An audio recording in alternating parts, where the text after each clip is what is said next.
Hey guys, it's Sarah and welcome back to my channel, Books and Banter.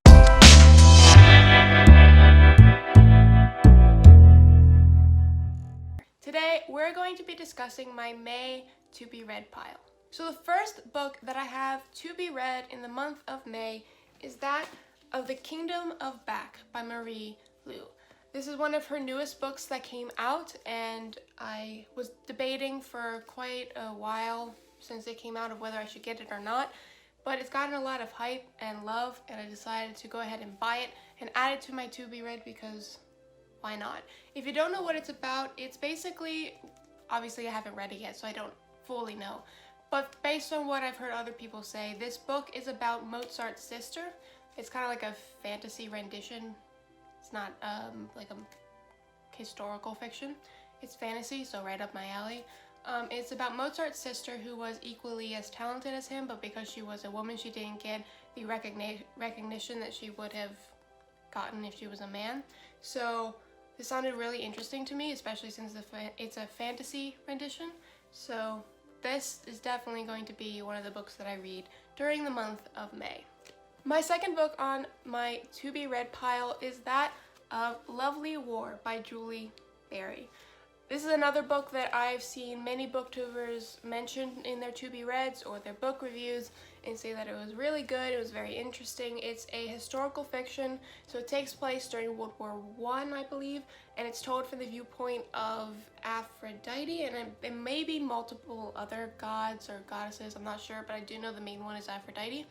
And it sounded really interesting because I've never read a book from the viewpoint of someone who's not like literally in the story, if I'm understanding the plot.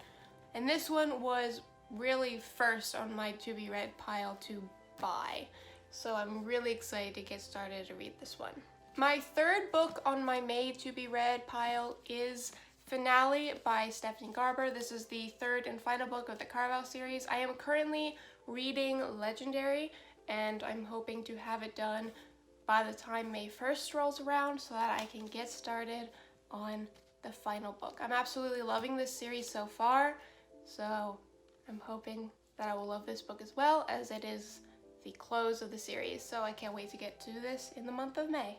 And then my final book for the month of May, it's a big one, and I don't know whether I'm going to get to it or not, is Great Expectations by Charles Dickens. If I go like this, it looks bigger than it is, but it's small writing, and it's that thick.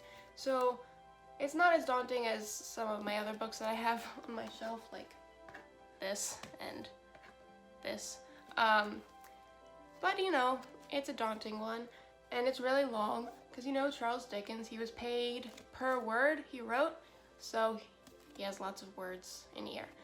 I've seen the movie of Great Expectations, but I have yet to read the book. I was semi-confused by the movie, so I'm hoping the book will explain some of the things that I just didn't get in the movie. So I'm hoping that this is one of the books that I get to in my May to-be-read pile. If I don't get to it this month, it'll just roll over to the next month, and hopefully I'll get to it. But yeah, so that is my May to-be-read pile. Thank you so much for watching. I encourage you to also pick up these books and maybe read along with me in the month of May. Maybe we could have some fun if I do some book reviews. And make sure to hit that like and subscribe button down below. And I'll see you next time, book lovers. Bye!